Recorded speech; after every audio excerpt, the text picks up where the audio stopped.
Tudo bem? Sejam bem-vindos. Arrasta a poltrona ou a sua cadeira, se acomode no seu cantinho preferido, que vai começar a sua aula de História. Eu sou Gabriel Jesus, professor de História, e essa aula é para o 7º ano dos anos finais. Na aula de hoje, vamos conhecer as principais diferenças entre as grandes navegações. Mas antes, vou passar algumas informações para vocês, estudantes e professores. Esta aula é para as turmas do 7º ano dos anos finais. E hoje trabalharemos com a seguinte habilidade: comparar as navegações no Atlântico e no Pacífico entre os séculos XIV e XVI. E tem como objetivo conhecer a origem e comparar as navegações entre os séculos XIV e XVI. Que tal começar a aula registrando a sua presença? Aponte o celular para esse QR Code que aparece na sua TV para eu saber que você participou da nossa aula. A sua interação é muito importante. Combinado? Vamos começar mais uma super aula. Espero que você esteja bem. A aula de hoje está incrível e já te convido a embarcar nessa história. Hoje vamos falar sobre as grandes navegações. As grandes navegações foram um processo de exploração do Oceano Atlântico, realizado pioneiramente por Portugal e acompanhado por outros países europeus ao longo do século XVI. Você já se perguntou como os europeus puderam, no século XV, chegar no continente americano? Naquele tempo, navegar pelos oceanos apresentava muitos desafios. Isso mexeu com o imaginário europeu.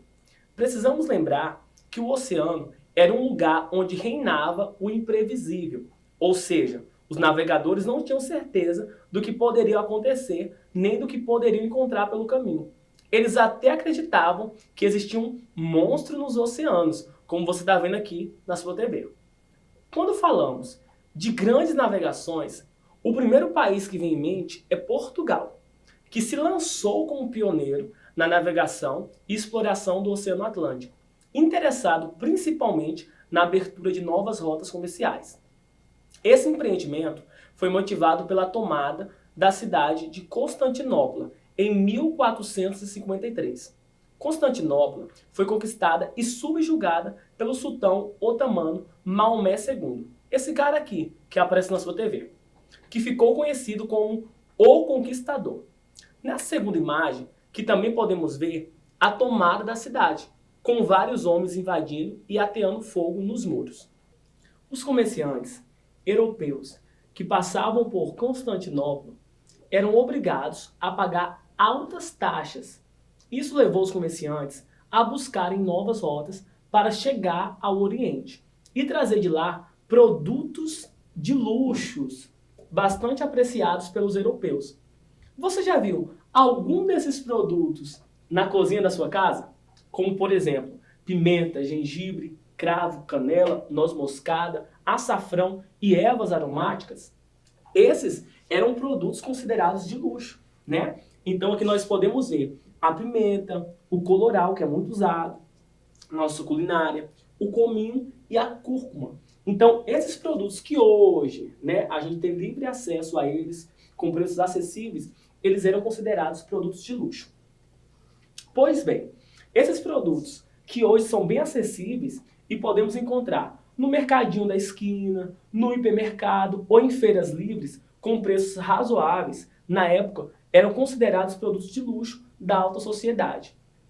Esses produtos eram muito valorizados na Europa, pois não podiam ser cultivados neste continente em função do clima.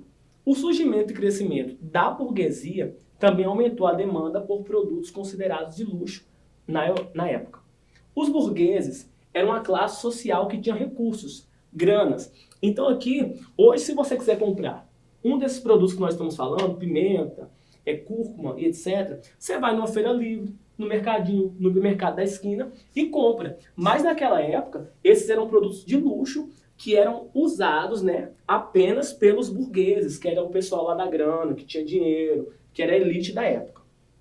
O problema das rotas por Constantinopla foi solucionado em 1498, quando a frota portuguesa de Vasco da Gama provou ser possível chegar às Índias contornando a África pelos oceanos Atlânticos e Índico.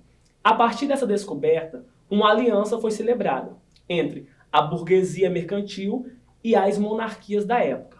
Essa aliança possibilitou o financiamento desse empreendimento marítimo, que hoje conhecemos como o período das grandes navegações. Então, antes para chegar à Índia, era necessário passar pela África.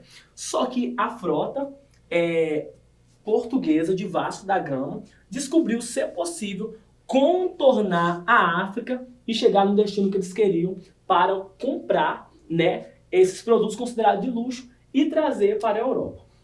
A essas alturas, além de Portugal, Espanha, Inglaterra, França e Holanda também exploravam novas rotas pelo mar.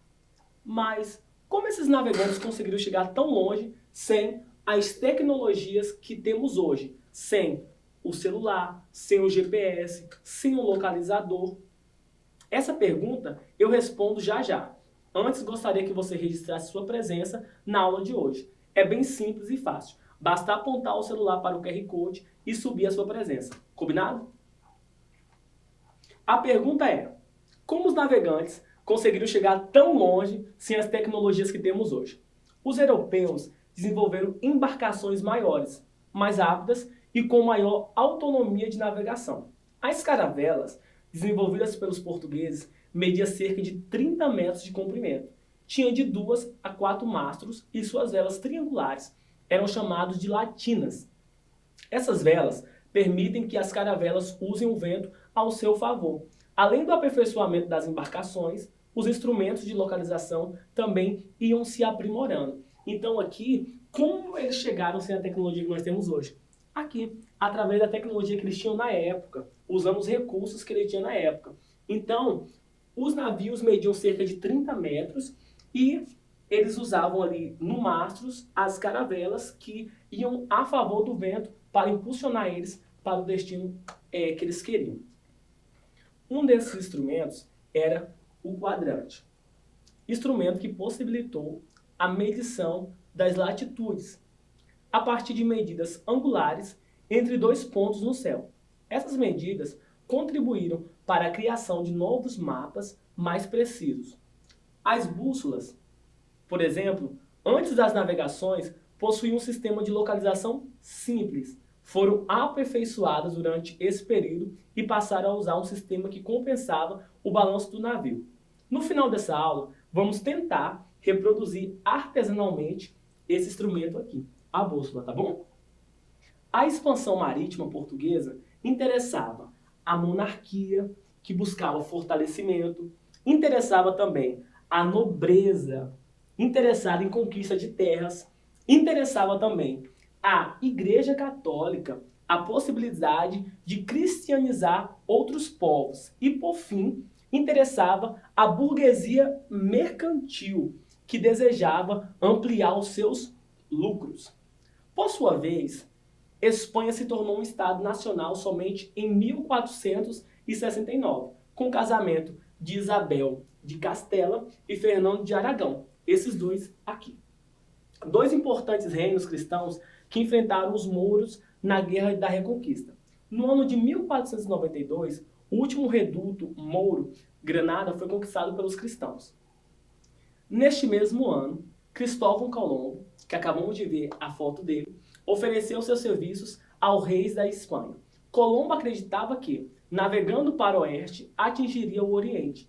O navegante recebeu 3 navios e, sem saber, chegou a um novo continente, a América. Então, aqui nós podemos ver a rota que Cristóvão Colombo fez. E sem saber, ele acabou, descobrindo, entre aspas, a América que nós estamos vendo aqui no mapa.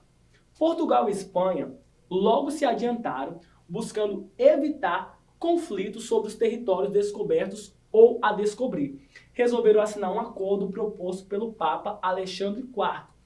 Em 1493, um meridiano passando pelas 100 léguas a oeste das ilhas de Cabo Verde